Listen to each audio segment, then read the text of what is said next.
اس کے اندر عورت نکاح سے نہیں نکلے گی. لیکن 4 مہینے یا 4 مہینے سے زیادہ یا کوئی وقت متعین نہیں کیا اور 4 مہینے تک قسم کھانے کے بعد عورت سے قریب نہیں ہوا تو عورت خود بخود اس کے نکاح سے علیحدہ ہو جائے گی. لیکن قسم نہیں کھا رکھی گئی، جیسے عام طور پر ہمارے یہاں مشہور ہے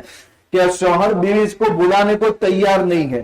6 سال ہو گئے، 7 سال ہو گئے، لیکن طلاق بھی نہیں دی ہے اور پاس میں نہ آنے کی قسم بھی نہیں کھائی ہے، تو جب تک وہ طلاق نہیں دیتا چاہے پوری زندگی گزر جائے مگر وہ عورت اس کے نکاح سے علیحدہ نہیں ہوگی. ایک بات مشہور ہے ہمارے یہاں کہ 2-3 سال ہو گئے، شوہر بات کرنے کو تیار نہیں، خود بخود نکاح سے علیحدہ ہو جاتی ہے. نہیں، نکاح ٹوٹتا نہیں ہے خود بخود جب تک طلاق نہ دی جائے. اور اس صورت کے اندر الہ کا حکم الگ ہے کہ 4 مہینے کی قسم کھائی کہ قریب نہیں ہوں گا اور قریب نہیں بھی ہوا تو 4 مہینے کے بعد اس قسم کی وجہ سے خود بخود علیحدہ ہوگی. لیکن طلاق نہیں دی ہے اور قسم بھی نہیں کھائی ہے تو پھر چاہے جتنے سال تک قریب نہ ہو وہ عورت اس کے نکاح سے علیحدہ نہیں ہوگی. فَإِن فَاءُوا،